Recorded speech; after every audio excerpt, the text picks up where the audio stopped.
Hello and welcome back. It's time to take a look at Bank of America, one of the largest banks in the United States. They reported earnings this morning and they beat rather well. 5 cents a share was the beat, 41 versus 36.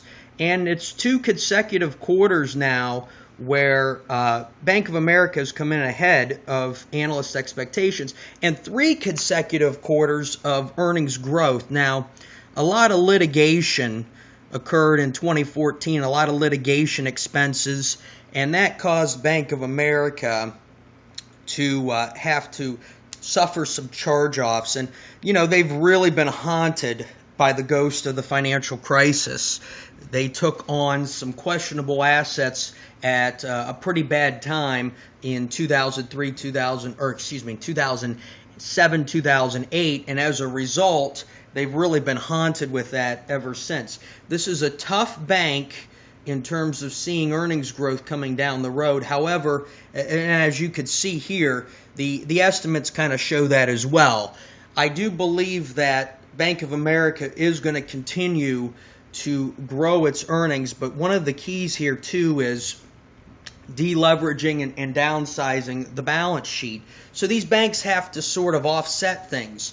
When you shed assets, that's great, but if you're shedding bad assets, you're probably going to have to write them off. You can't sell them to somebody. Nobody's dumb enough to go out and buy bad assets. I know it's happened before, but so Bank of America, as they're downsizing, it's going to be tougher to get rid of lower performing assets. And I think for them, they've downsized the balance sheet by about $100 billion over the last 4 years. I think that at a certain point, they're going to have to work with earning with what they have. I suspect that the balance sheet will start to tick up over the next year or so.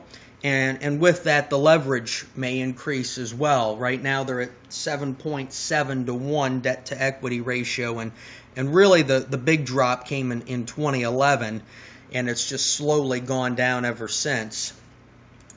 From a revenue standpoint, again, as you shed assets, if you sell assets to other entities that have some performance, there's revenue that goes with it. And so from a revenue standpoint, Bank of America is probably going to remain flat to slightly negative over the next year or two.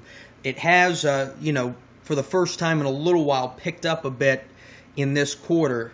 They've done $84 billion in revenue over the last 12 months. However, it's still on a downward trend.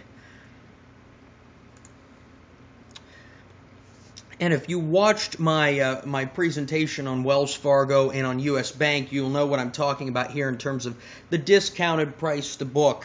I mean, it's essentially the only way Bank of America can be trading much cheaper is in the event of actions that decrease equity, further litigation, etc. I'm really liking where Bank of America's valuation is now. I do believe over time that they're going to increase. The price is going to increase probably in the neighborhood of about another 10% over the next year. So I do see this stock heading to $20.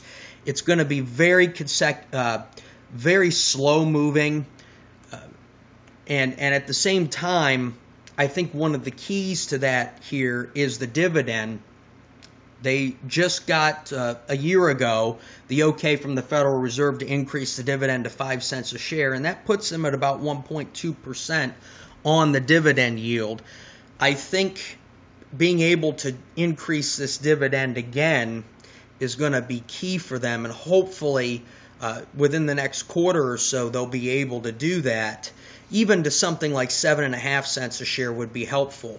Getting that dividend over the 2% mark would be sort of the norm for these larger banks and really help push that stock over $20. I hope you enjoyed this presentation. Have a great day.